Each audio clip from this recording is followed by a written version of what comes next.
11 reality enforced by the Transportation Security Administration, the TSA.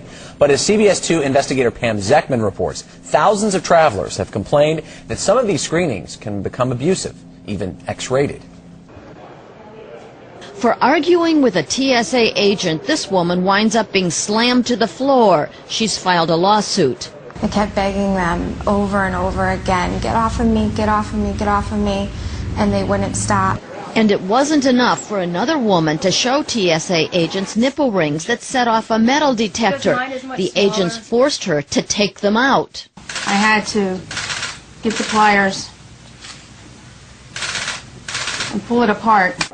Here in Chicago, we watched as passengers like this man are subjected to exhaustive security checks. He's patted down, his wheelchair is examined, and his hands are swabbed, all in public view in a see-through room at the security checkpoint. And he's not alone.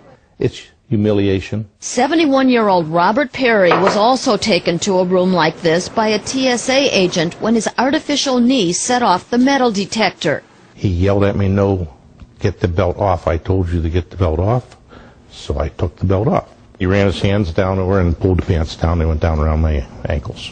At that point, Perry was standing in his underwear in public view. He asked to see a supervisor. That made things worse.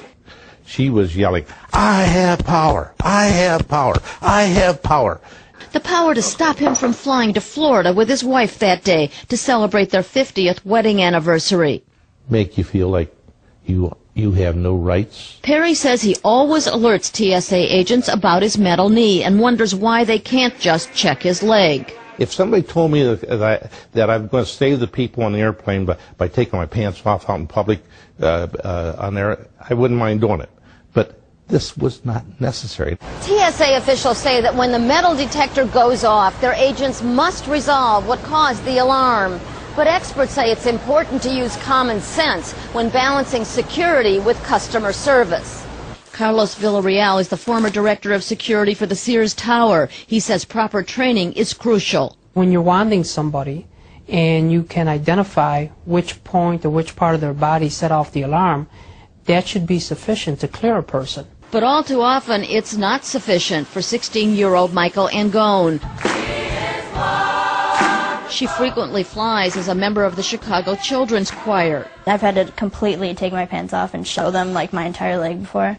As a baby, Angone was diagnosed with cancer. Her parents, Chicago police officers, had to have her leg amputated. She always warns TSA security agents that her prosthetic leg will set off the metal detector, but many insist on doing an embarrassing full-body pat-down. And I feel like I'm being felt up in public. What's the reason for all the feeling up, the groping at the back of the neck, the chest, underneath the bra, all the groping on her body, her buttocks? We asked the TSA those questions, but got no answers. The key word here is reasonable, and they've gone off the track. They're not reasonable.